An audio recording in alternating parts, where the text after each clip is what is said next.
There we are. I was enjoying dancing. I don't know if anyone else dances to the music as we're starting off. Welcome, everyone. It is absolutely delightful to be here with you all. I am joined by two of my illustrious colleagues, and I'm very excited and anticipatory of tonight's discussion because we are going to be talking all things estrogen. Um, while the topic is going to be estrogen toxicity, we're going to make sure we clarify what that actually is because so many people come up to us scared of estrogen. And yes, there can become problematic. Genes can lend to how does it become problematic, but estrogen is not a bad thing. So I hope tonight in our conversation, we can really dig into truly what is toxic estrogen? What does that mean? How does it present? How do your genes influence that? And then what on earth do you do about it? To explore all these things, to answer all these topics, I have two wonderful doctors here who I'm going to allow in just a second to introduce themselves. And I really encourage that as they're introducing themselves, please do jump into our polls, answer those questions.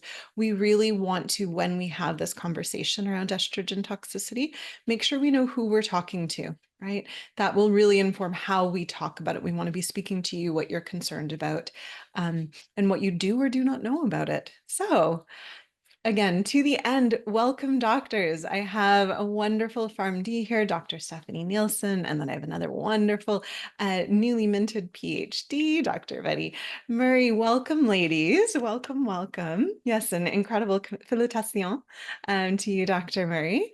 Why don't we introduce ourselves? Dr. Murray, why don't we start with you, and then we'll circle to Dr. Nielsen. Sure. So my name obviously is Dr. Betty Murray. I am a 20-year veteran in the functional medicine and nutrition space. I own an integrative clinic called Living Well Dallas Functional Medicine Center, where we do women's hormone replacement, have been doing that for well over right around 20 years now. I'm also a women's health researcher and have recently launched a women's telemedicine company that provides telemedicine across the United States called Minerva.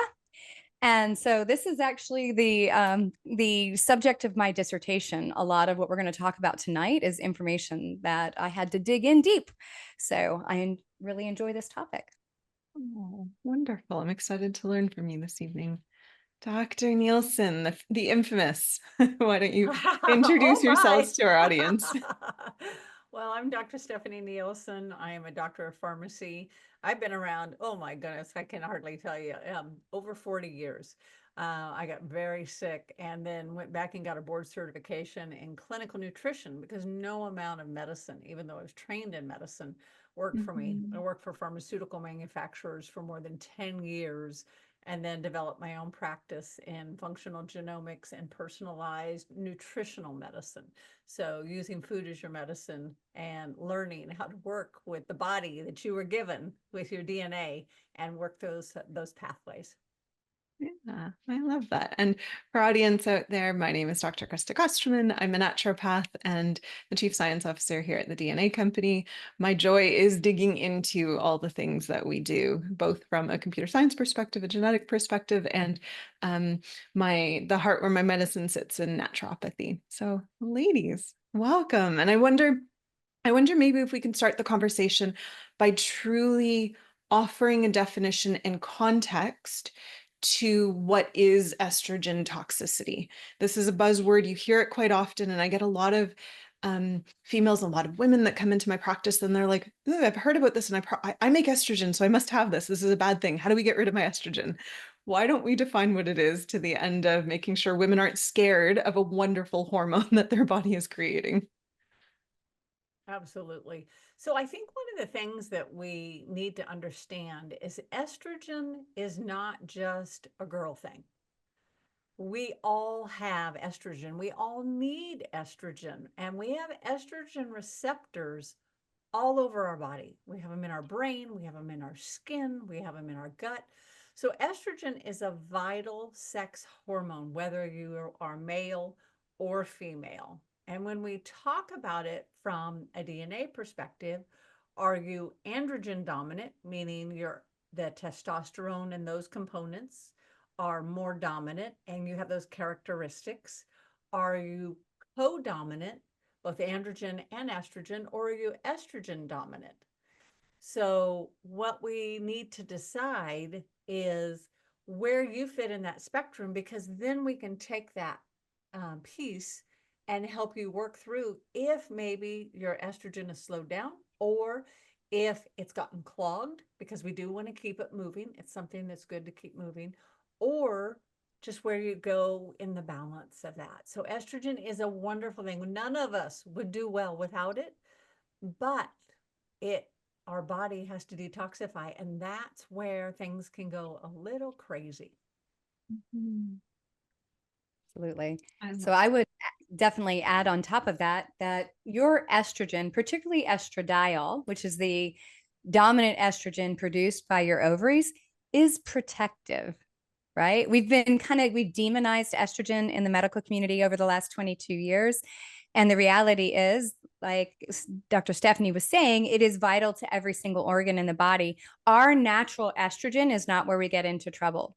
Where we get into trouble is the environmental things that look like estrogen to our body, and our body's ability through our genetic makeup to package those things and get rid of them. And what we end up having is we overburden a body with environmental estrogens and recirculated, sort of used up estrogens that should be going out to the trash, hitting receptors that shouldn't sit there, right? And so I think that's the thing that I get most frustrated with, is I think everything sort of gets lumped together, and we start to worry about this hormone that is vital to even men.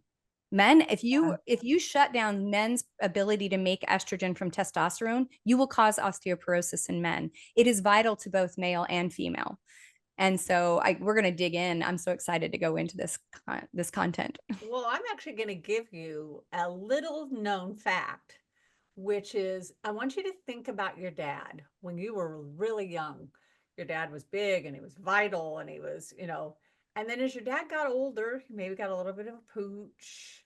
He maybe got some man boobs, and he kind of started to slow down.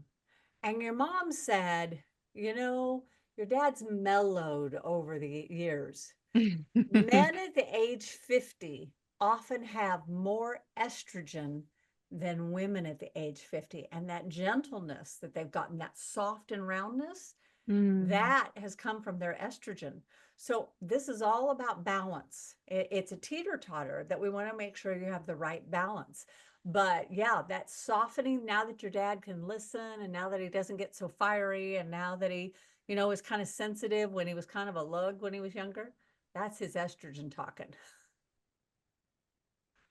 I think that's really important, an important conversation. And maybe at some point in time we dive into that for the men, for the males that are watching in particular, because it's now becoming implicated in things like prostate cancer and BPH, right? It's no longer this thing that just women need to worry about. And if I understand this correctly, and maybe Dr. Steph, you can fact check me on this, I think there's about as many there's many estrogen receptors in the penis. Like it's vital to male health. It's not a female hormone, even though I guess popular science and doctors, we've contributed to this conversation that it's something we see as just female. Yeah, Yeah. absolutely. All right. That's something we have to do in the future. Okay. So back on track though, back to toxic estrogen. So we know, especially that which our ovaries creates a good thing. During especially menstruating years, it's supportive of insulin, it's supportive of bones, it's supportive of all our cardiovascular. But even during those menstruating years, let's talk about those either from the environment or from our body, right? Those more noxious ones. So do we know what forms those are? Can we maybe talk about how either from the body or the environment, those forms get into us and are rummaging about the body, and what ruckus they can cause? Yeah, Dr. Betty, do you want to take that? Sure. So we have three dominant estrogens that our body makes. We have estradiol, which is the dominant hormone coming from your ovaries, and it's the one that is associated with fertility most strongly. We have another one called estrone, and estrone is made predominantly in our fat cells. And then we have another one called estriol, and estriol is actually from one of our detox pathways. And so we produce all three of those to some degree. Estradiol is higher throughout your menstrual cycles and also throughout your fertility timeline. as we go into menopause and into postmenopause, estrone becomes the most dominant estrogen. And actually, we see on average, the average woman going through menopause will pick up 10 to 15% of their body fat during this time. And it is believed that some of that metabolic mechanism is to create an environment to make more fat, to make more estrone. So we have more estrogen circulating. And then estriol, for the most part, is relatively low, except during pregnancy, as far as natural production. And those are our three dominant hormones. And then through our genetics, we then start to package those hormones after they've been used to excrete them, right? And I have an analogy that I use, and I should have brought my tissue paper. Let's hear it. Because I use different colored tissue paper to explain this, and I didn't think to grab it. So, we have our different genes that basically the first genes that add a hydroxyl group, that's just a technical term for helping make that toxin water soluble. We have 3 genes that make up that activity. The degree in which you take those hormones to package them to get them ready for the trash is driven by what genetics you have, whether you're mutated on one of those genes.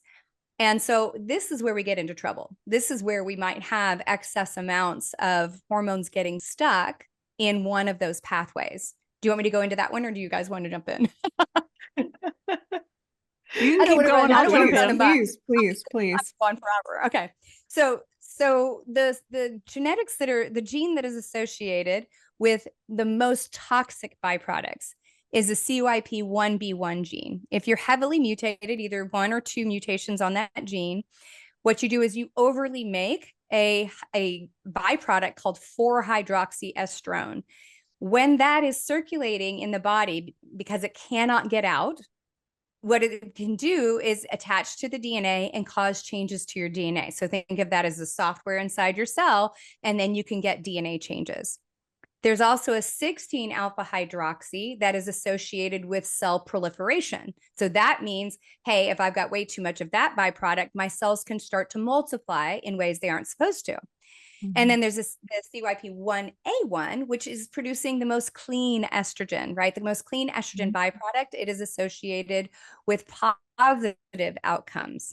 And so those 3 are the first steps of your body's packaging to get rid of estrogen. And that's where we run into probably the biggest problems. Things get stuck there. Yeah. Wouldn't you say, Dr. Stephanie? I totally. And hopefully my mic is a little better. I thank you guys all for giving so much feedback.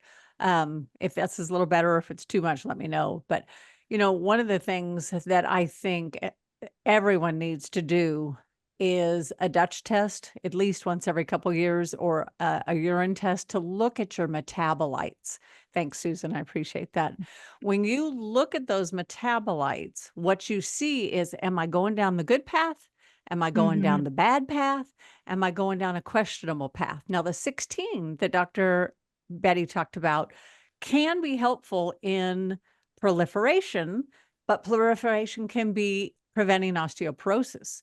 But proliferation of something bad can be a growth in the wrong direction.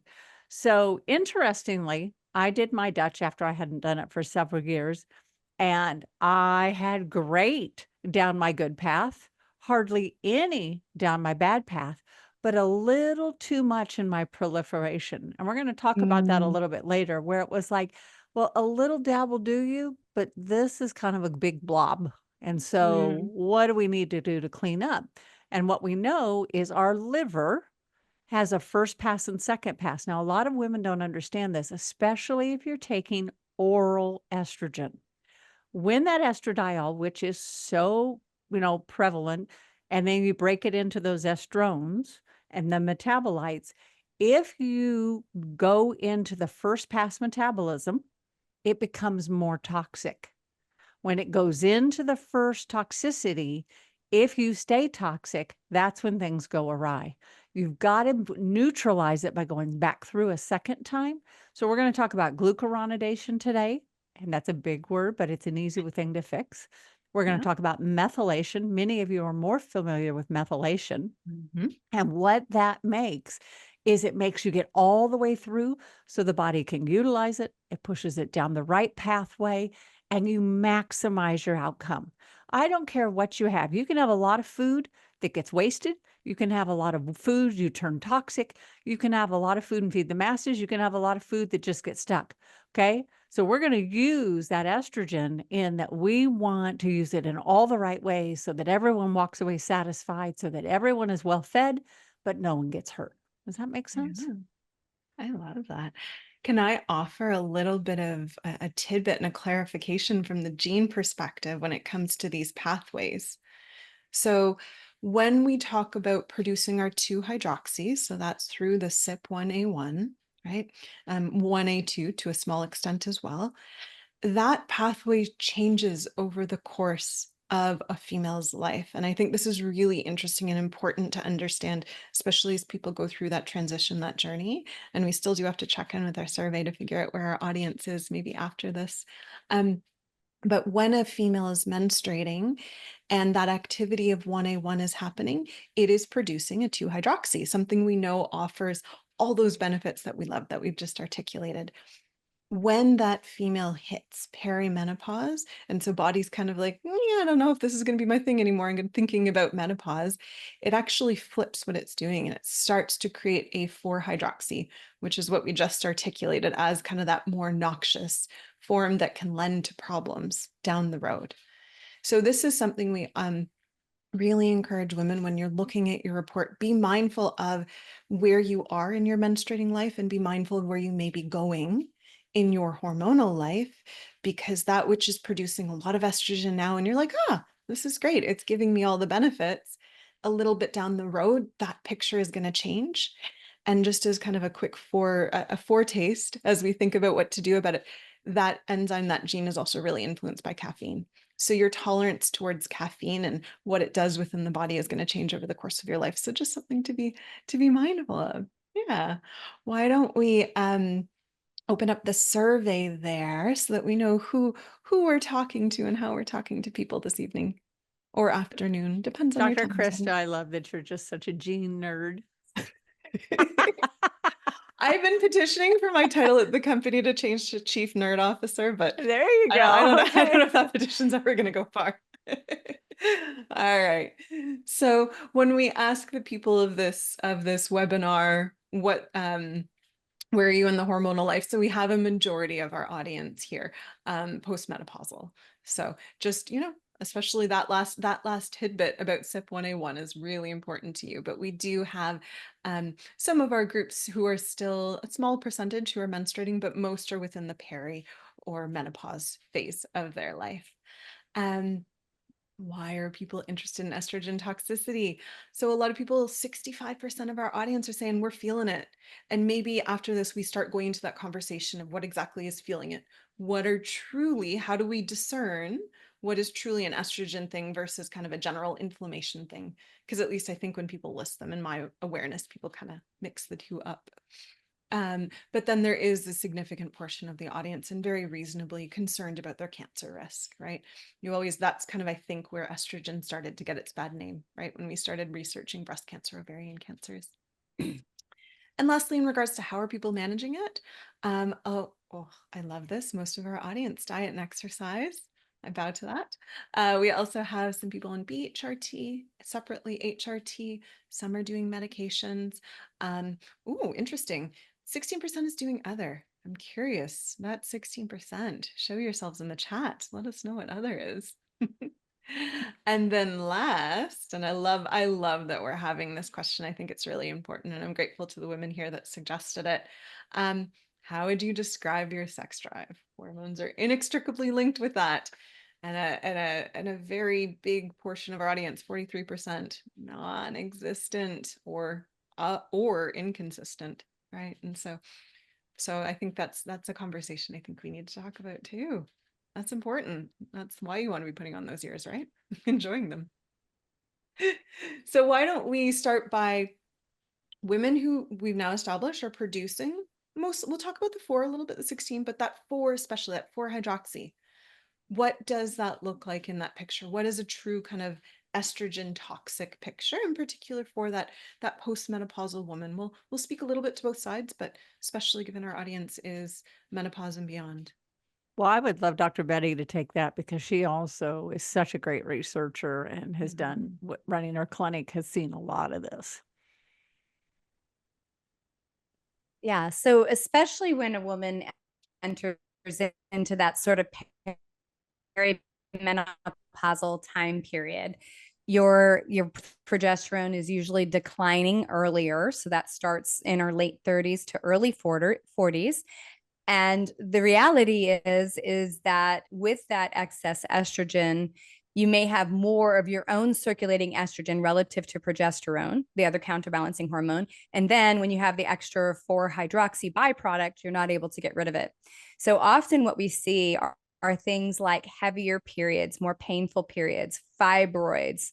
It's associated with things like endometriosis and ovarian cysts. And then you can look at, frequency of periods. A lot of women who are estrogen dominant, at least I've seen this clinically, may see that their periods become closer together rather than further apart as they get into perimenopause. That happened to me. Mine were, they started getting like every 21 days.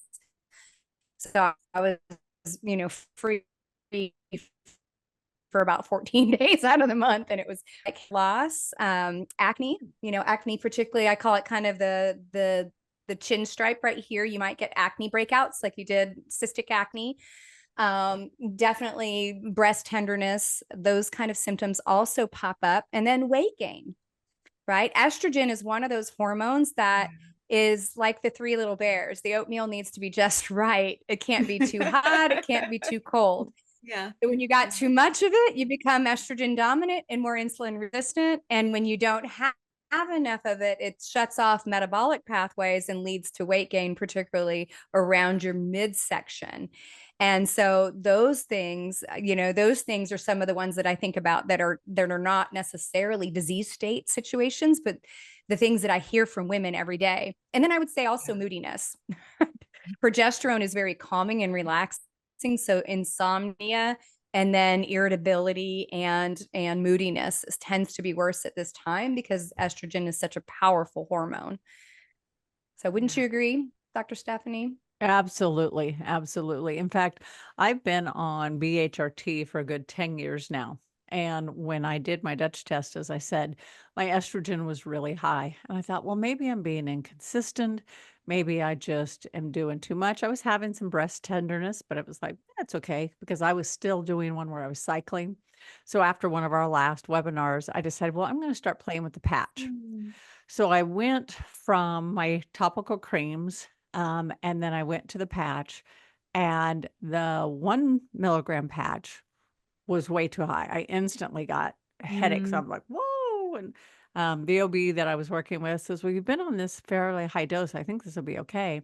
So then we went really low. I said, he said, let's cut it in half. I said, I want to go lower than that. So now I'm on the 0.375. And I like the idea of just twice a week. I don't have to spread it on morning and night. I don't have to worry about, transferring it to pets or partners, that type of thing. Well, now I'm starting to have low estrogen symptoms of the insomnia and of the just like some of the vasomotor hot flashes, where I don't really have a hot flash, but I have once a night that I'll wake up sweating and I'm like, I had this all under control, except I didn't have it under control. I was high, but now I'm like, it actually is kind of good. After 10 years of being steady state, it's kind of good to go back through it. It really helps you realize, and no offense to any male OBGYNs, because there are some very good ones, but you just don't know what it's like to be a woman. You have not had these hot flashes. You have not had a period. You have not had tender boobs and somebody bumps you and you go, oh, you have not had things dry and get so stuck together that you think you're going to die. I literally have a 76-year-old neighbor, and she's like, I can't walk, I can't move, I can't sit. And I said, sweetie, I'm sure it's your estrogen. So she hadn't been to a GYN in over 7 years. And I said, it's time. And I want you to have a vaginal exam. And she said, I'm a widow. I haven't done anything. I said, yeah, but you're not happy. So she literally came off the table. They couldn't even get a speculum in. And the GYN said, well, I think we need a little bit of estrogen. And she said, but I'm so afraid of a cancer risk. Yeah, And I looked at her and I said, it's go very ahead and get common. the vaginal cream anyway. I said, are you more afraid of cancer? Let's do, the hormone test. Let's see how you're metabolizing. And, or are you more afraid of not being able to sit down or cross your legs ever again? She goes, you're right. So she's at 3 times a week. She does a little externally, a little internally. It didn't take her 1 week. And she came to my door crying, going, that was so easy. That I feel so much better. And she's starting to sleep and just she's calmer and she's just like, I had no idea. I said, honey, Yeah. you dried yourself out to this poor little, just aged cells that were just screaming for support because they'd had all that juicy, wonderful estrogen their whole life. And she said, I feel like I'm getting myself back. So if you have vaginal dryness, if you have irritability and you're irritable and it doesn't really matter because you just still feel irritable, doggone it. You know what? We got to get your hormones under control Yeah. and we got to check to make sure they're going down the right path. Because Yeah. again, mine weren't down the right path. So now I'm playing to find what my right strength is. I do love the patch, so I'm pretty happy with that. I went ahead and had a whole vaginal ultrasound and we looked at the uterus. I have a teeny, teeny thin lining, so that was all good. We looked at my ovaries. They have collapsed and said, there is no more anything we're producing there. Well, I am 61, so that's good to know. I had one fibroid that was the size of like the end of my finger. They're like, that doesn't even count. So the good news is because Yeah. I have kept a healthy balance and because I'm co-dominant. So if you look at my DNA, I am built more androgen dominant where I'm straight up and down, kind of that teenage boy, look. But I have just enough curves because I have a little estrogen. So I am co-dominant in my DNA. Dr. Krista, what are you? Dr. Betty, what are you? Do you remember? Oh, I know. Yeah. I know too. I know too. I'm a profile that kind of bounces between androgen balance and androgen dominant. If you take my detox into consideration, I'm a strong dominant. If you ignore that, I'm a happy balanced. Oh, I'm estrogen dominant all the way. Are you? Dominant through the first pathway, the estrogen toxicity and poor detoxification, methylation, sulfation. You got it. So I'm, did you I'm see your what you just got here? You got one of each. You had an androgen dominant, a co-dominant, and an estrogen dominant. So it doesn't necessarily mean how No. you look, though that can give us a lot of clues, but it's Yes. how you process your estrogen. Yeah. This is all Yeah. about that inside work. Process it and clean it. I think maybe this is where we start having that conversation of how do you clean it up? Because it's one thing to know all the pathways that get you to the point of this is what you make, this is how much you make, this is what you favor, right? But in my case, again, I'm that androgen balanced on the front and the back. It's a party. It's that's where I go dominant, right? That's where my detox pathways to an extent fail me, or at least need some bolstering, need some support. And I can cling on to that a little bit longer than the average person. Again, not because of the way I make it, but because of the way I clean it up. So why don't we have that conversation? Let's start with methylation. I think something that maybe everyone here is a little bit familiar with. And then maybe Dr. Steph, you can lead us down that gloriously long word of glucuronidation. So for everyone's awareness, when we talk about methylation, you've probably heard it several different times because it is the process that looks at that estrogen and says, hey, no more, and begins that inactivation process, right? It kind of neutralizes it. It puts a tag on it and says, you are no longer going to be able to engage with receptors. You're starting on that journey of being cleared from the body. Right. And so this is an exceptionally important process, especially for females who sit in that estrogen balanced or estrogen dominant category, or for females who have that risk of estrogen toxicity, because methylation, almost bar none, and maybe Dr. Stuff will challenge me this with glucuronidation, but bar none, this is that control factor. This is the best way that you can clean it up and clean it out. And so for those that have their 360, really going in and understanding your methylation pathways and then understanding what you can do to support them so that you ensure you're cleaning things out, right? Yeah, yeah. Dr. Betty, I see you chomping at the bit a little bit there. What are your thoughts there when it comes to methylation? Because you're so wise in working in this space. Yeah, I mean, most people think of methylation as simply the folate pathway and the B12 pathway, which Yeah. absolutely play a role. Your B vitamins, think of the B vitamins as the super friends. It's not never just one. The super friends never show up alone. They're Marvel comics and Yeah. they all have to show up eventually to win. So Yeah. all of your B vitamins are very important, particularly folate, methylated folate, methylcobalamin, which is the methylated form of B12, but riboflavin and pyridoxal 5-phosphate, which is the active form of B6, are also very, very important. But the gene that is very important here is COMT, comethyltransferase. This gene is another one that could be heavily mutated, and it also spends its time cleaning up and tagging your catecholamines, which are your neurotransmitters of Mhm. so dopamine, norepinephrine, and epinephrine.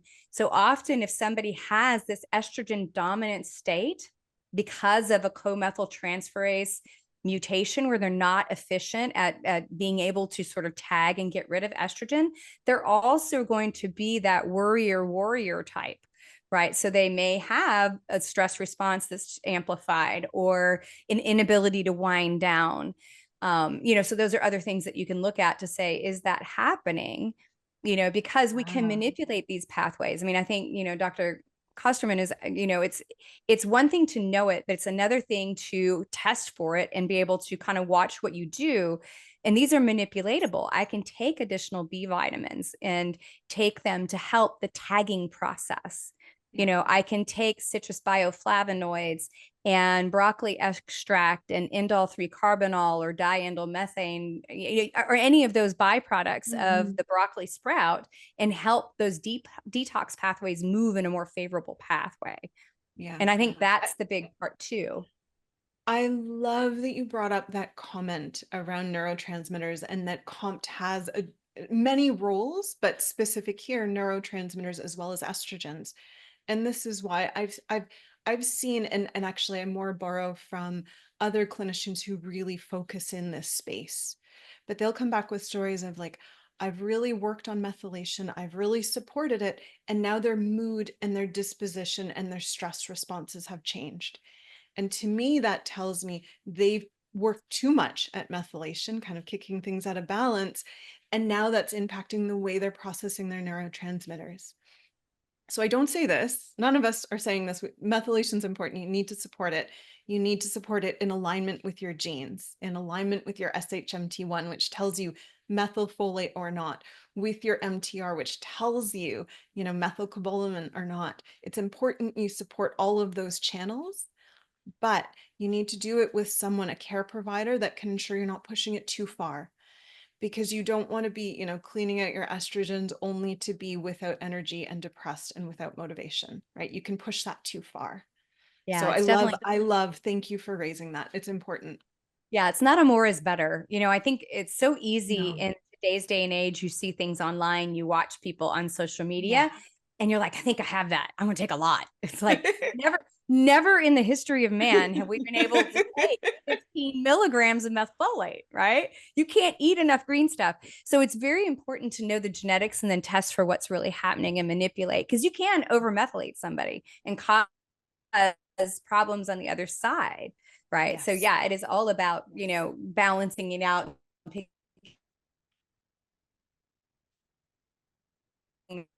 right, whether it's a hydroxy or get your for sure. Yeah. And people who've taken too many methyl Bs will feel spun up, will Yes. feel like they have almost a serotonin syndrome. You have a racy heart, you have a racy brain, you can't sleep. And you're like, but I'm taking them, but they're so good for me, but they give me energy. Except you're going to spin out and then you're going to look psychotic to people and feel psychotic and then crash. So Yeah. there's a balance. I like to look Yes. at it like a hot water heater. There's a Mm. rheostat. When there's just one of you, you can keep it down. When you've got your whole family coming in for the holidays, you crank it up. I mean, let's play with it a little back and forth based on either Yeah. lab tests or symptoms. or pathways that are compromised. So, Or ideally all of the above, or all right? of the above. Having a genetic predisposition does not mean it's going to manifest. Having your genes plus tests is incredibly important. Yeah. Yeah. Yeah. Yeah. Well, Yeah. and if we go to the glucuronidation, the reason that I'm so passionate about that is because my primary degree was in pharmacy. There are so many substances, and I won't even say drugs, though drugs. Glucuronidation involves drug metabolism, drugs, pollutants. We have so many pollutants in our air. We have so many Mhm. pollutants in our skincare, our hair care, the foods we're eating. This is bilirubin. It metabolizes androgens, the testosterone we were talking about, the estrogens, mineral corticoids. Okay, your glucocorticoids, so your cortisone, your cortisol, your fatty acids, your retinoids, those are vitamin A's, your bile acids. So if you don't have glucuronidation happening, you're not going to have proper breakdown, proper processing, and then junk builds up. Okay. You may have been by a car lot and there's a bunch of used cars and they look great, or you may have been by car lots and they're just piles of junk because they're not cleaning them up, they're not clearing them out, they're not moving them. You don't want to be the junky car lot. So the thing that's interesting is how many of us have a few of all of those: food metabolism, drug metabolism, hormone metabolism. Oh, that would be all of us. And so, and there are things that impact that, whether you're older, young, male or female, overweight or underweight. Malnourished can be overweight or underweight. Mhm. Hypothyroidism, liver disease, whether you smoke or use nicotine, whether you use other substances, and then the drugs you take, whether it's a lot of the benzodiazepines or whether it's something as simple as Tylenol. How many of you remember liver toxicity and Tylenol because it could not go through the glucuronidation? I will tell you, if you take Tylenol, you always need to eat with it. The bottom line is, and the simplistic way that I describe it to patients is the Tylenol is either going to chew on your liver or it's going to chew on you. If it's chewing on food, then it won't chew on your liver. Then you can push it through. If you don't, it's going to have that buildup of that glucuronidation. So you have some things that will force through the liver faster. You will have some that will slow down. That's why some people go, oh, I can only take a half a X because it gives me so much effect. And some people say I have to take 2 or 3 or they don't affect me at all. So I think one of the big things when we go back to estrogen toxicity is if you don't have phase 1 good liver detoxification and glucuronidation, there is a simple supplement you can take, calcium D-glucarate. Glucarate sounds like glucuronidate. And what you're going to do is it's going to smooth out that path. Think of it as the WD-40 for the liver. And that's going to smooth that out so that you start to have more of that glucuronidation and you have the assistance in there to get that through. And then when you get that through, your estrogen becomes more toxic. Okay. So if it's more toxic, then we've got to have the methylation, as Dr. Betty and Dr. Kirsch have talked about, to neutralize. So it really is a phase 1, phase 2, 1 step, 2 step, and you've got to know. And just because, and I'll use myself as an example, I have great liver enzymes. You take my comprehensive metabolic, I have a 12 or 14, and they're like, oh, you got the liver of a 30-year-old. Yeah, when I Doing did my fancy. Dutch test, we had that buildup of that 16 hydroxy because I wasn't getting enough glucuronidation in there. So started taking my calcium D-glucarate, and guess what? All of a sudden, that precipitously dropped, which was wonderful. But if you don't test for the right thing, if you don't have a practitioner that knows, this is not a primary test that everybody does. This is a secondary or tertiary for people who really dig in and geek out on hormones like we do, because they're so important to each of us and they're so important to each of you that you've got to be looking for those things because the average practitioner is not going to be looking for them for you. And so you need to know your DNA pathways and then get a test that shows which pathways am I going down and how do I need to support them. Yeah. And your estradiol, so the ovarian hormone, the dominant ovarian hormone, has a preference for that glucuronidation pathway.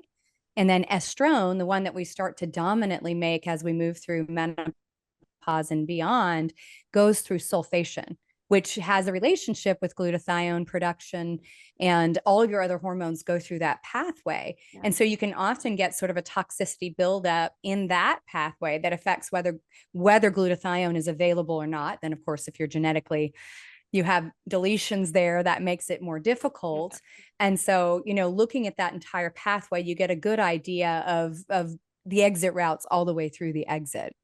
And like Dr. Kostman was saying, if I did this at 35 and then I did it today going on 55, it's going to look different because of where I am in that timeline. Also because of the amount of my own natural production of estrogen, which is 0.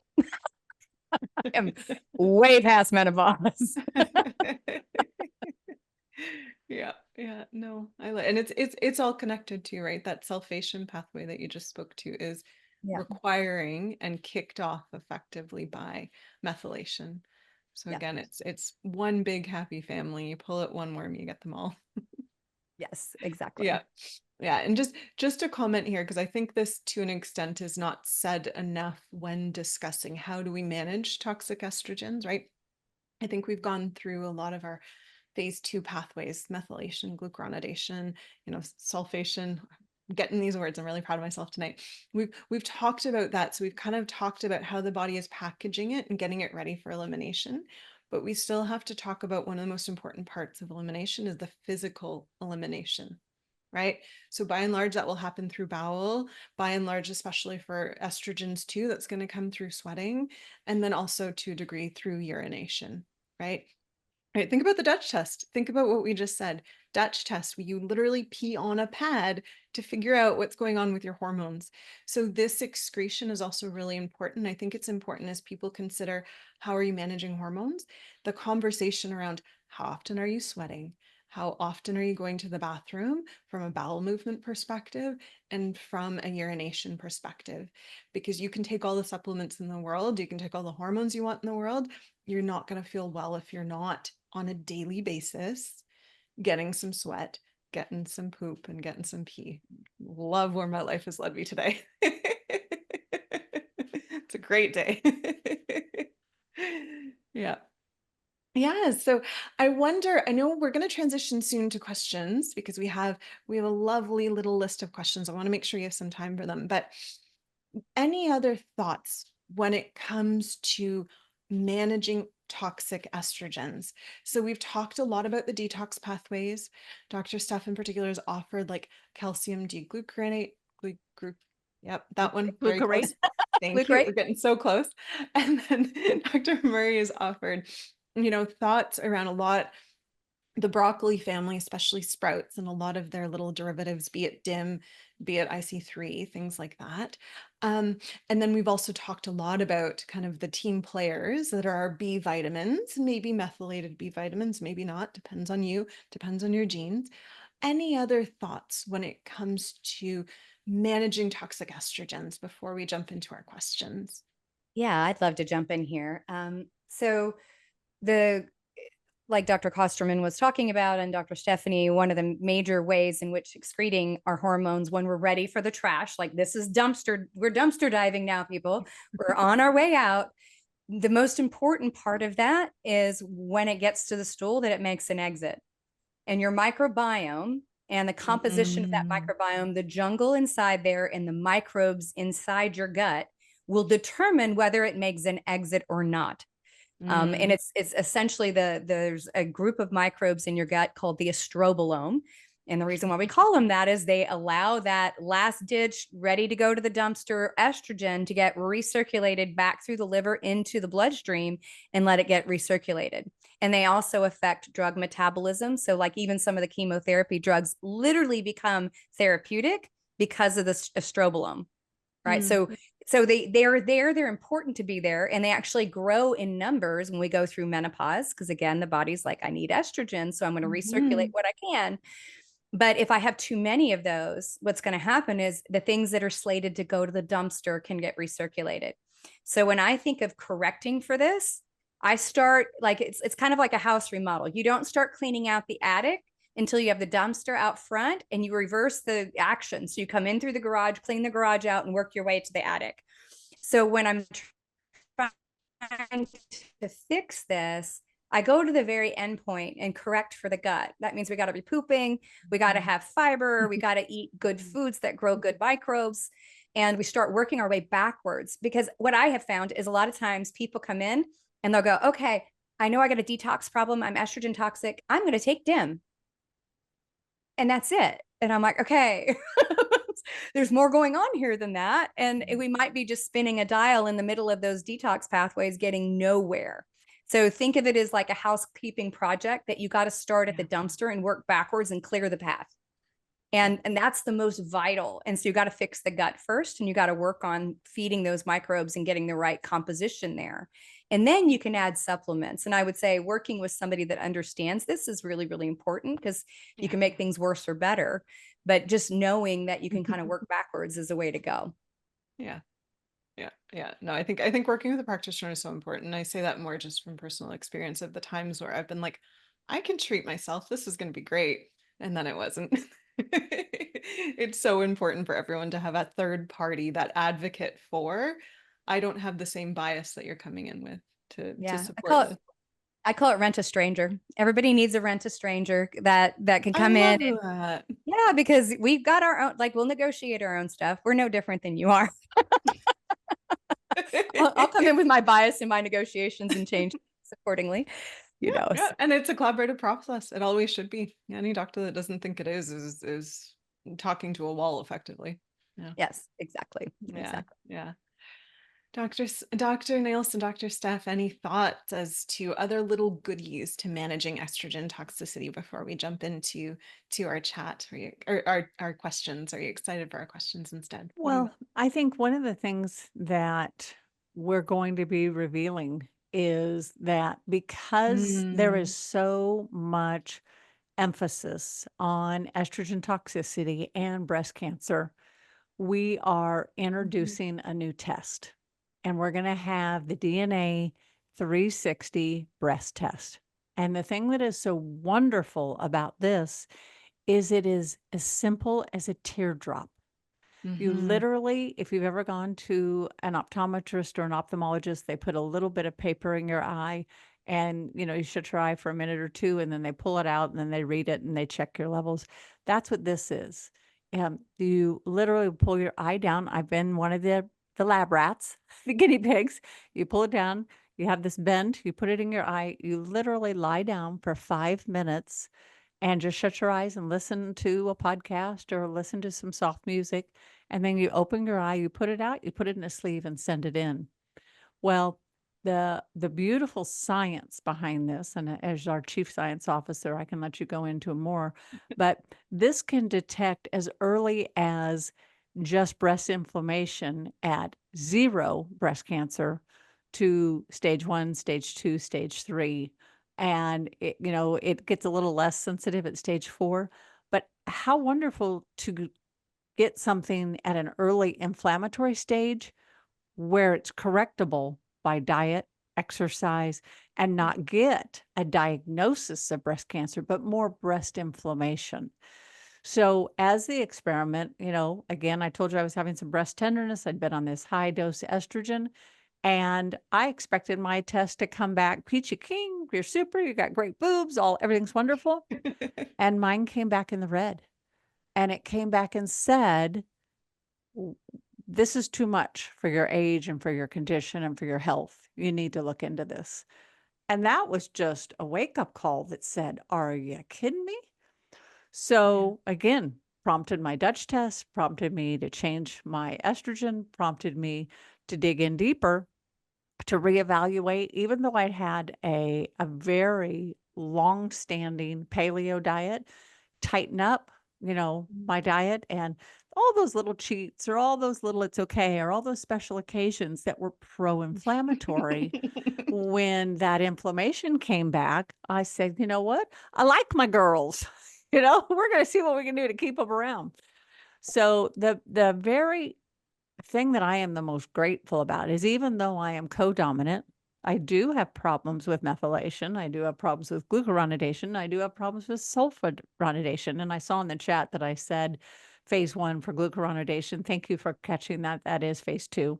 And the DIM and IC3 are the phase 1. Sorry, I got so excited that I said it wrong. And see, that's the whole thing about us. We're still practicing. We still talk. We still get excited. This is what you were talking about, needing to rent a stranger. No, Stephanie. I know you know what you're talking about, but you said it wrong. You said the opposite. You got so excited about your drug metabolism. So, but the bottom line was that I needed somebody to take another look and say, let's just clean up a few of those. Let's look at the liver. Let's look at the thyroid. Let's look at the gut. And I'm a celiac, so I've always had gut compromise. And so I had to go in and clean some of that up. And you know what? It has only been better. I find that there's two kind of people, and we see this on our DNA tests. Those that will take suggestions and those that are resist suggestions.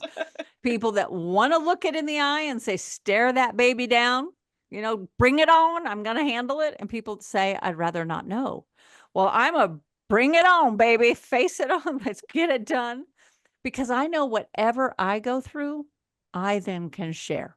I can share with you. I can share with our patients. I can share with friends and family and say, I know what you're going through. I understand that this sucks, but you've got two sucks, just like my little neighbor. You can suck because you can't cross your legs, or you can suck because you're worried about this. And then we make the best decision at that moment and move forward and gather more information. And when you have facts, when you have tests to back it up, when you can see and feel a difference, it's really huge for your confidence to go, okay, I'm working with a team that we're good, or I'm getting myself educated so I can take it to my prescriber and say, I need more information. Well, I have to tell you, I took my Dutch to my OB/GYN, and he just looked at it like this, like, okay, sure. And that's why medicine is collaborative and you work with a team. And I said, this is why we do it. And this is how we do it. And this is what I'm thinking. And he's like, I like it. I like it. Let's see the results, you know? So then you call a girlfriend like Dr. Betty and say, okay, here's my Dutch. This is what I'm thinking. What do you think? It's so important. Yeah. It is. It is. Yeah. Multiple opinions, a care team, a care circle. Yeah. Well, yeah. And, you know, and I still have to go back to the Women's Health Initiative. So I just want to say something, because like I did an entire podcast. I think it came out 2 weeks ago, because I'm kind of angry about, I mean, I'm an angry woman. Let me just go ahead and own my postmenopausal state. But the reality in this day and age. it's reasonable.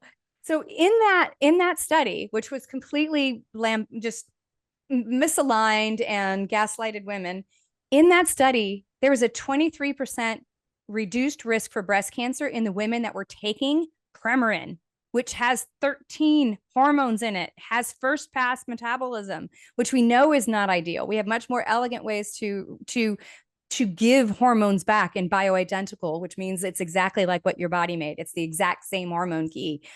So what that tells you, it is not your estrogen that is the concern, right? If we just look at it from a mathematical, logical sense, I'm a scientist. I'm like, okay, if my estrogen's dangerous, every 20-year-old would have breast cancer, right? Because they have a lot of it, but the risk goes up when I have none. And when I'm on Premarin, which we acknowledge is a less favorable choice today, I have a 23% reduced risk when I was in a group that had a higher risk anyway, because we were metabolically not sound, because they were picking people that would present with cardiovascular and stroke risk. So ultimately, this is where the rubber hits the road. When you look at detoxification, it's not your hormones that are most damaging. It's taking and looking at these below and what's happening and how your body processes it. Because even if you don't do hormones, there are other things sitting on those receptors, right? Plastics, your herbicides, your pesticides, your phthalates, all that crap is sitting there on those receptors. And I would argue that when you replace hormones to a therapeutic level, you actually kick those things off the receptors so they don't have opportunity, right? And so, yeah. Can we dig in a little bit deeper here before we jump into Q&A? Because I've seen a few people ask questions of like, if not from the body, if not from, a very purposeful hormone supplementation, where are we getting these kind of either hormones or hormone mimickers? And let's have this conversation because I think women should be angry around this conversation. We should be angry. So Yeah. Dr. Murray, Dr. Nielsen, let's hear all your anger. Where are we getting this stuff from? Yeah, it's everywhere. So at your body care products, right? So the fragrances, the ingredients that make it stay in suspension so it doesn't separate. Your pesticides, your herbicides, those are birth control for bugs, right? Those are hormones to our body, right? So we have hundreds of thousands of chemicals that we come in contact with that are going to absorb into the body, and then they're going to go looking for receptors to hit. And when you don't have your own hormones sitting on the receptor, they're going to sit on it. They're called xenobiotics or xenoestrogens. And we have tons of them in the environment. And in the United States in particular, we don't have a lot of controls around those. Other countries have less of these chemicals available in their environment. Some of these things like pesticides like atrazine actually change the sex of animals in the water, where this runoff from the plants actually runs off. So literally a frog will change from male to female. So those things are available to your body when you don't have your own hormones sitting there. And we all have exposure to them, right? There's no way to get 100% away from them, but we want to take proactive steps to try and clear those pathways, because they're also going to bog down your genetic detox pathways. So if you're spraying Febreze, if you've got your little Scenties, if you walk into a house where you're, oh my gosh, if you love the new car smell, the formaldehyde, if you bug spray because you just can't stand a mosquito, ladies, you are doing hormone disruption for yourself. A lot of the your nails, your hair care products, the glues that they glue your eyelashes on. A lot of this we are doing to ourselves. We have to realize. Now, you don't have to be totally granola, though I'm not, to, obviously. yeah, I was going to say, no, I live in 0% the of us are country, pure chunk. and I do make my own apple cider vinegar, and I do make fire cider, and I do have chickens in the, running around the yard. But, I still like to use elegant products. I still like to use fragrance occasionally, but look for things that are more natural. Look at for things that you can read the ingredients, uh, find natural ways to stop your bugs, whether it's a citronella candle instead of, a Raid bug spray. There, and you can go to the environmental work group, website and get some ideas. Stop slathering, the stupid sunscreen on. We need sun. And if you're going to use a zinc oxide or instead of a chemical one, use one that is reflective, or put a thin, sheer top on or something.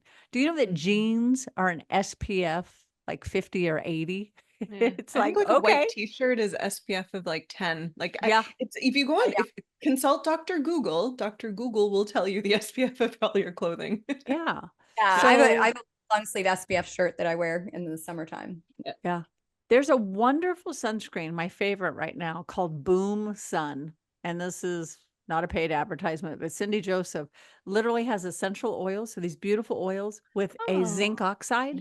So you put a couple drops on and put it on, and you get moisturizer and this glow, and it's reflective. I've not burned once this summer. And I love that. you don't smell like that stinky, thing. Yeah. Does it give the white cast? No white cast. Cool. No white cast. Oh. So Yeah. for those out there who haven't used mineral-based sunscreens, you put it on and you get like a white You appearance. look like pantomime. Yeah. And plastics too. We were talking about sunscreens. Plastics, I think we need to talk like avoid plastic water bottles and plastic foods containers and all of that. Yeah. Excuse me. Yeah. And Yeah. don't heat in plastic. I've gone back to Pyrex. It's glass, or I heat on the stove. Yeah. because when Yeah. you heat in a microwave in a takeout container or a plastic container and it gets that little hard crispy where you're heated, that plastic has now gone into your food and you're literally eating plastic. Hormone Yeah. disruption. When you have a water bottle, the softer the plastic, the water bottle, and you leave it in your car and it gets warm, okay, Warm. then it just leaches out the plasticizers, which are hormone disruptors. Okay. Yeah. Yeah. Yeah. All right. So let's move on to our questions because I think actually, and maybe the powers that be, we've had several conversations in past webinars around these forever chemicals, around our endocrine disruptors. And I think it was important we brought this in, but maybe the powers that be can reference some of our podcasts there because I want to dive into our questions. All right. So let's see here. Our first question comes from Heather, and this maybe is a little bit more of a philosophical one, but she was wondering if there's a difference between menopause and postmenopause. Her understanding is they're more or less the same thing. I can Are you answer both- that. So, Please. yeah, so menopause, the technical definition for menopause is 1 day in your life. And that is 1 full year from the last time you had your period. Right. So, and then from that moment forward, you're basically in menopause. So it would be considered postmenopause. Right. So, and it's kind of splitting hairs where most people are having the vast majority of their symptoms are in the perimenopausal time period, which is usually on average 8 years, but it could easily be 10 to 12. And some people maybe breeze by without getting a ton of symptoms. Mhm. Gorgeous. Thank you. I hope that was helpful. The next question here, and I like this because I think it captures, and I think we've spoken to this a lot in different podcasts, but I think it's important to speak to this. So Wendy is painting a picture of herself. So she is an estrogen balanced or dominant, but someone that creates more estrogen in their pathways and prone towards estrogen toxicity. She has that I would imagine CYP1A1B, or sorry, 1B1. So close. um, she had an ER/PR positive tumor removed about 2 years ago. Okay, so a cancer at some staging, that tumor was removed. It is hormone sensitive. She's 3 years into menopause, postmenopause, and has some gut issues, maybe leaky gut, something along that constellation. She's wondering, and I'm going to be very specific in the question because I know what your answers are going to be, is HRT safe for someone like her? And if not, spoiler alert, what would you consider? And obviously this is not specific advice for you, Wendy. This is a little bit general. They'd have to see your labs and a lot of other detail, but I want to speak to the spirit of this question. With a history of cancer, with a history of estrogen toxicity, what do we think about hormonal supplementation? Do you want to take it first? Or do you want me to? Go for it. Okay, so obviously PhD, not MD or DO. I don't prescribe. So when we look at the history of estrogen and progesterone receptor positive, so first off, there's a book that I think every person on this webinar should read, and it's called Estrogen Matters by Dr. Avram Blooming. He is a breast cancer oncologist, well over 40 years, researcher. He teaches physicians, and he has basically the diatribe of understanding this. And he uses bioidentical hormone replacement in his patients. So first off, HRT can be synthetic, right? We are not recommending ever to do synthetic hormones because, again, they don't match the bioidentical key that your body makes. When a breast tissue still has estrogen and progesterone receptors, it actually still has some of its function, right? The most aggressive cancers are triple negative, meaning they have no receptors left and they are very aggressive growers. Your practitioner may look at all of that data and look at your detoxification pathways and support detoxification, fix gut health, and look at that. And in some cases, they may choose to do bioidentical hormone replacement. right? Especially things like vaginal estrogen that is used in oncology today in women who are getting treatment. If you're using vaginal estrogen, or even Alloy actually just published this study using topical estrogens for your face, it does not give a systemic effect, right? They did studies. It's not a dose that would give a systemic effect. So I think there's opportunities there to look at it. But even if you weren't looking at bioidentical hormone replacement, I think it warrants digging into that gut health detoxification pathways, supporting that regardless, because that increases a potential risk on its own.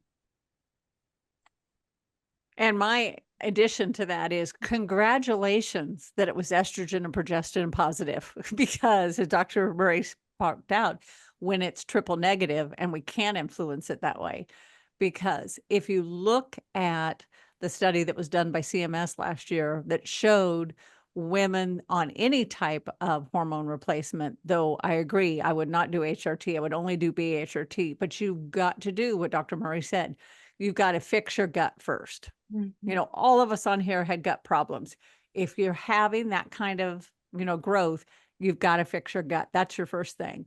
Then we can add into what Steph's question was about, okay, I've heard about estrogen toxicity, but what are the things we need to do? Give me 1, 2, 3.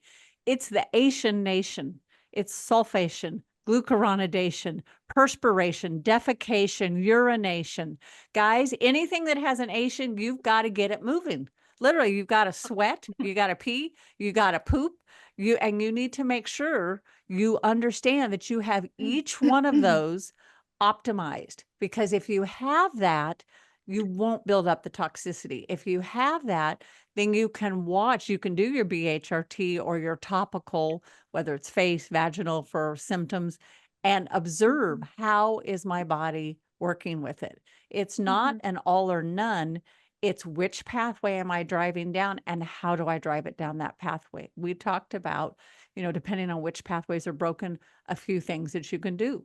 This is moving, this is supplementing, this is maybe adding specific supplements, lifestyle. This is lifestyle, personalized medicine based on you. There is no generic answer. We are not giving, this is what you must go do. You've got to have a practitioner that knows these pathways. If they don't know the Asian nation, next, please, because you've got to get all those going if you want to stay clean.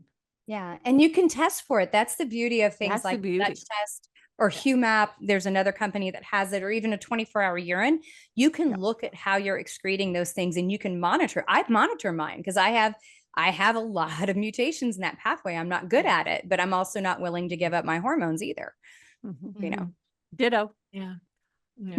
Yeah. No, and that's the element of bringing in a really intelligent care team that can support and be like, here's what we're looking out for, and here's how we're going to approach it if this is your decision to move forward. And Right? so our DNA 360 breast that we are launching on October 15th, this is a perfect thing to see. Do you have inflammatory markers? So you have already had a history, and that would be taken into consideration. And where are you? Are you low on the inflammatory pathways, high on the inflammatory pathways? And if you're on the higher end of the inflammatory pathways, you get a consult. What are your next steps from there? So if you have a question, okay, I want to start on some BHRT. I've got a practitioner that I really want to stay with, but I'm still concerned about the breast thing. A mammogram may or may not find that for you, but do the DNA breast 360 so you can see that early. Okay, I'm going down the wrong path again. And then it's just like turning a car around. Let's divert that path. So you have options, you have support, you have resources. Yeah, and I think that actually nicely segues into our next question from Natalia. So Natalia is saying also an estrogen dominant picture.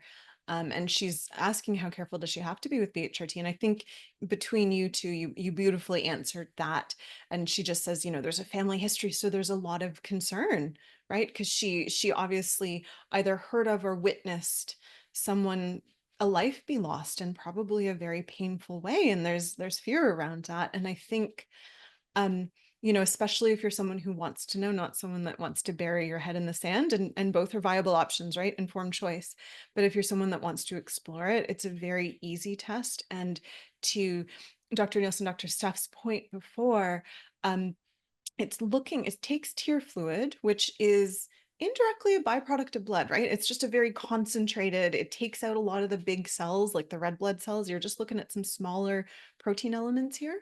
And it looks at those, and it looks at 3 different proteins, some of which are very specific to cancer, breast cancer in particular, and that's important.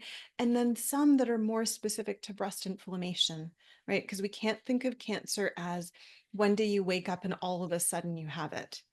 There are very few cancers that function that way. Most are a progression over the course of several months, several years, depending on the cancer. And so this looks at effectively the environment of the breast. Do you have an environment that, as Dr. Steph mentioned, is setting you up for failure? And if you know this now, you can act a little bit sooner. And it's happily a test that's just mailed to you. You kind of stick it in your eye, listen to some music while it kind of annoys your eye, send it back, and there you go. So it's again, if you're someone who wants your head out of the soil, be a little bit more awareness around that. It's a relatively non-invasive. It's not diagnostic. You still, if anything comes back positive, as Dr. Steph mentioned, she went through the rigmarole of kind of that follow-up testing of let's understand what this means. But it's an incredible kind of step towards that further workup if it's needed, if it's warranted. Yeah. All right. And I think the other thing to know too is when we're talking about bioidentical hormone replacement for perimenopause and menopause and beyond, we're talking in about 10% of what your body would have naturally produced while you were cycling. So estrogen can get as high as on a blood test. So looking at a blood test, when you're ovulating, can easily get to almost 500, right? If we were looking at it on a lab. We're talking about replacing hormones to get it to like 50 to 80, right? So we're talking at a magnitude that's like minuscule, like 10% of what your body was producing every month. Right. So the other part of that is too, we're not looking at these very giant replacement amounts or like what we do in birth control. Birth control is significantly higher dose than what your body naturally produces. And then also what you would ever do in bioidenticals. So it's also a much lower magnitude. Yeah. Okay. There's a lot of questions in here in regards to BHRT. And so I think if you've offered one and we feel like we've kind of spoken to the spirit of it, I may skip you. And that's not to the end of not caring. It's just that we've had a lot of discussion around this. And I think we've kind of several birds with the one proverbial stone. To toss things up a little bit, one of the questions I have here, and I don't know if either of you are up on your herbs, so maybe this might need to defer because I don't know the answer to this one. Is maca sufficient to support low estrogen? So I guess as a single agent, I mean, Dr. Maria, I already know your comment's going to be, you have to think about everything, think about the gut. But what is your favorability around maca as kind of a support for estrogen? Yeah, I mean, maca definitely is an herb that has some clinical references to support symptoms related to perimenopause and menopause. There's a lot that fall into that category: black cohosh, vitex or chasteberry, red clover, even sage. All of these things, extract, all of these flax lignans, genistein from soy. All of these herbs have a modulating effect on the hormonal pathways. So they're not directly a hormone. What they're doing is sort of shifting the balance between these hormone pathways, and they reduce symptoms, right? In most cases, the studies looked at hot flashes and night sweats because that's easy for them to test. So they reduce symptoms, but they aren't replacing the hormone. As somebody that I have made products for this, right? I've manufactured supplements for this to improve symptoms, but it never ever is replacing the hormone, right? It's just making things better from a symptom standpoint. And maca is one of them. Yeah.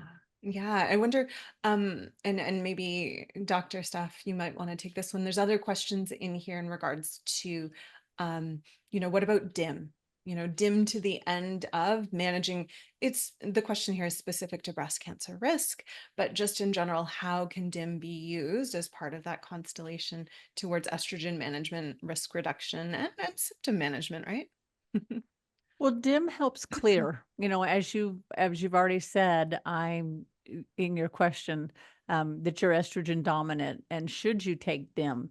You can take DIM or you can take I3C, endo 3 carbinol. Both of them do work a little differently. Again, I don't recommend taking anything that modulates hormones until you have a test that shows where you're at, what your target is, how far off, and then go back. I think a lot of people say, well, I'll just take some DIM for a while. Well, why? Because you're having perimenopausal symptoms. Well, what's your level? I'm not somebody who's a shoot in the dark kind of person. So if you're estrogen dominant, but have no symptoms, no lab tests that point out that you're having a problem, then you don't necessarily need to, you don't necessarily have the toxicity. What kind of a diet do you have? What kind of a lifestyle you have? So I would not take it nilly-willy. These things change. So if you are estrogen dominant or lean toward estrogen dominant, but you haven't tested, then how much do you take? How long do you take it? You know, what time of day do you take it? It really is get some more specifics before you start taking randomly. Betty, do you have another thought on that? Yeah, I would agree because DIM also pretty heavily lowers estradiol. Yeah. Right. So if you're in perimenopause, and I like to call this the ketchup bottle effect. If you've had a ketchup bottle when you're 20, your ketchup bottle's full. So when you go to squeeze it out on your organic all beef hot dog, it's all, perfect. But when you get into your 40s, it's like it's half empty. So you shake it and it sort of doesn't do anything and then it splats.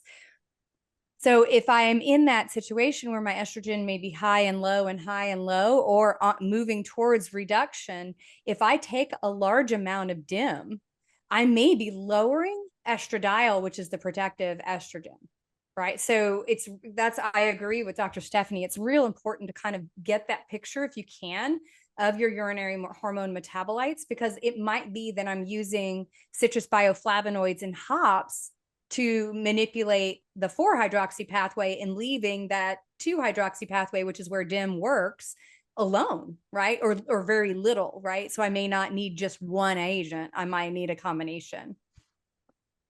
Mhm. Yeah. Thank you. All right. Okay, I'm just gonna quickly filter through. Let's see. A lot of these questions really do circle back to HRT, BHRT, so I'm gonna toss a few more at before we move on to some other subjects. We've talked a lot about cancer risks and BHRT, very specific to breast cancer. I wonder if we can talk a little bit about BHRT in regards to cervical cancer, or the stages that can lead up to that. So we have someone in the chat who's spoken to CIN3, did LETS procedure to remove it. There's some scar tissue and some concerns of polyps, and she's on a vaginal estrogen right now. Worried, if there should be concern there. And even though there's reports that everything is in the clear, there's no more concern of abnormal cells, but she's still on this, and there's a little bit of hesitation there. I wonder if maybe we move it from the breast down to down lower. Yeah. Yeah. So, I mean, yeah, go go ahead. No, Go no, ahead. go ahead. Well, Canadian traffic jam. So, the thing is, cervical cancer has the strongest relationship with HPV, right? Which almost all of us come in contact with, right? Not so much association with estrogen and hormones. It's much more associated with HPV. So vaginal estrogen protects that tissue, right? Especially if they have done procedures along that mucus barrier tissue, you may have damage to the mucus producing tissue, which means you're more likely to get vaginal atrophy and dryness and those other things. I would still recommend the vaginal estrogen for sure to protect the tissues. Yeah. And I was going to say, I had cervical cancer. My cervical cancer was at age 21.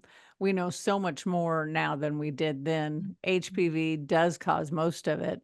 If you had 16 or 18 or one of the the 30s or 31s, then, stay hypervigilant.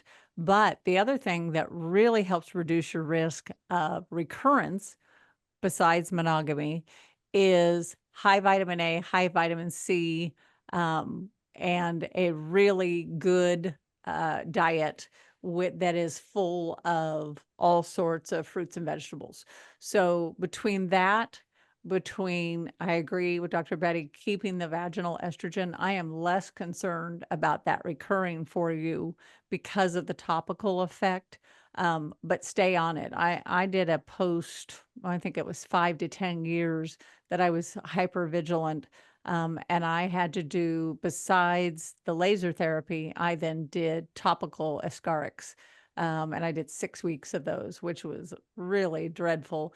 But it wiped it all out and never came back. So because of that, the more you stay on it, if your leap took care of it and they think it's gone, have you had a colposcopy post? And if you had that, are you make sure that there are no flat lesions remaining? If so, those can be easily managed, and then proceed from there. Yeah. I love that you wrapped in diet and kind of antioxidants and the If you got polyphenols, to, the green teas, et cetera. That's so strongly indicated. And there's a lot Yeah. of really strong research behind that. And that's not something often that you see in cancer. And so far as someone's like, sure, you have cancer now, you should actually eat it away. Yeah. That's Well, not and something conventional docs will stand behind often. if you look at hair tissue mineral analysis, if you are low in your minerals throughout your body, again, repair is very difficult because the body goes into basically a starvation mode. And so having all those polyphenols and making sure you have a good balance of sodium, potassium, magnesium, so that the body can keep the adrenals in balance, keep the thyroid in balance, and then take tissues and repair those tissues. Yeah, really important. Yeah. Yeah.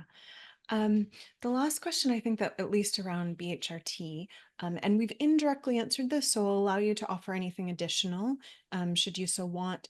Heidi's asking, at what age is it not safe for estrogen? Her mom's 81 and still having hot flashes.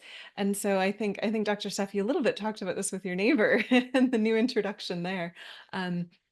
But, is there an age, like if anyone comes to your clinic and you're like, maybe not, or is that something always dependent upon the person? There's a possibility based on based on the based on how the person presents, but there's a possibility at any age. Yeah. I mean, I know for us, there's a possibility at any age. What we can tell from the research, right? So, bioidentical hormone replacement is the most protective the earlier we start it, right? Not that it won't be protective, but we do see that the advantage, particularly in the brain, and the heart and the vascular system, is when it's started closer to the menopausal time period. However, with that being said, there is also, indication, particularly from a cognitive standpoint, that the recently Mosconi's group out of Weill Center in New York did imaging on women all the way, so way before menopause, all the way through menopause, and for the first time showed in imaging that we actually create more receptors for estrogen as we go through menopause, not less. And so there could be indications for use of estrogen replacement, particularly cognitively. Dr. David Rosensweet, who I interviewed a year and a half ago on my podcast, he's been doing hormone replacement he got out of medical school the year I was born.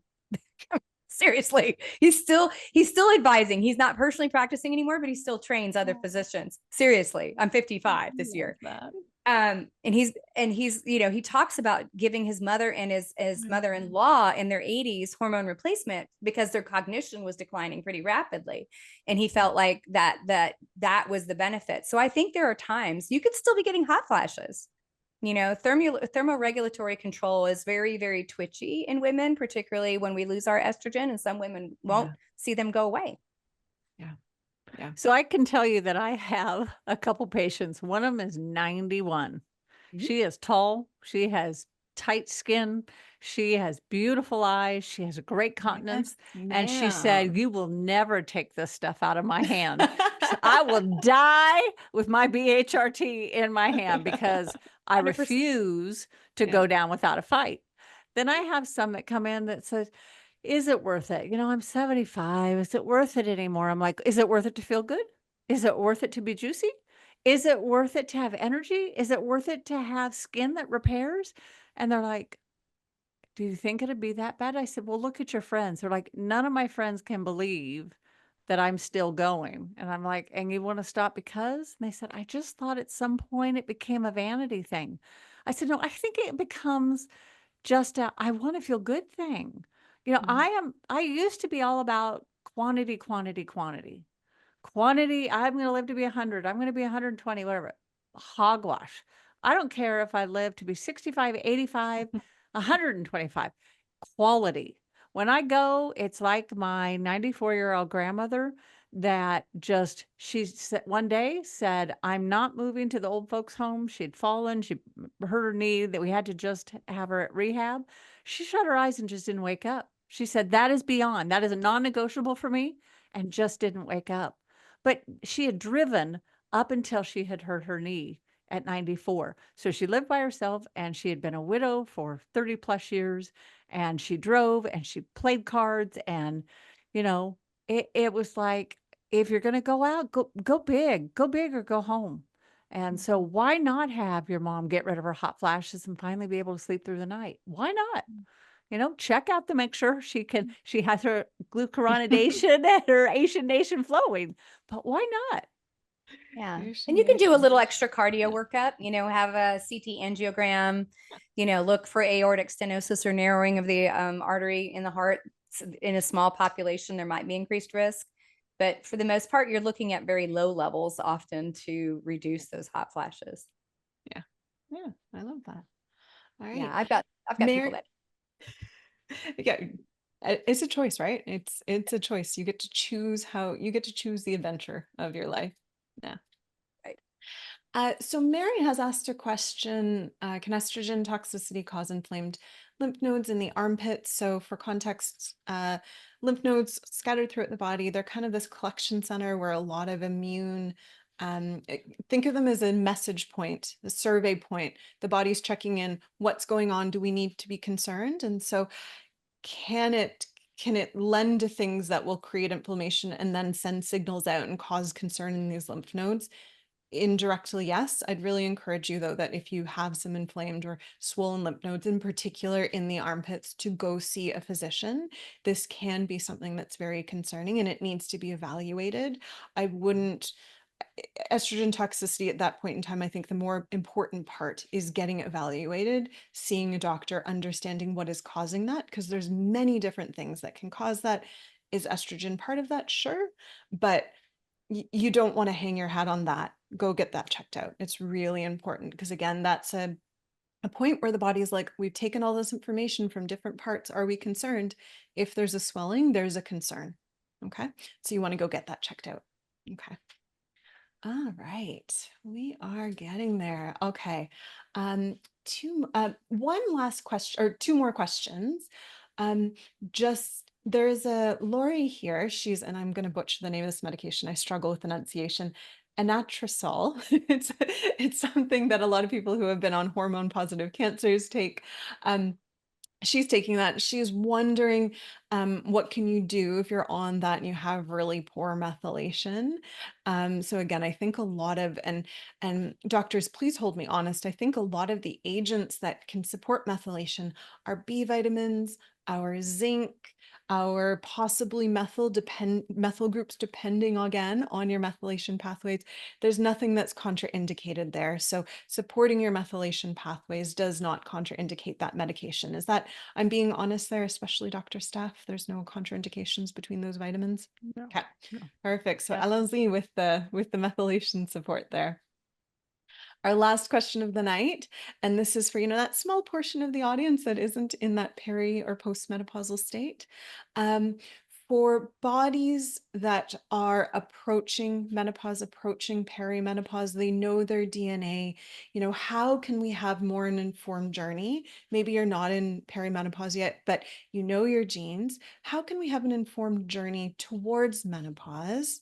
Towards that, especially if you are estrogen dominant? What are things that you're thinking of, in particular, knowing we shift how we create our toxic estrogens, possibly? We're more concerned about those toxic estrogens, right? We know that menopause hits, cancer rates go up. So what can we do knowing our genes? How do we better prepare for that journey and make it something where it's lovely in a new phase of life, as opposed to a violent journey that you're trying to solve for.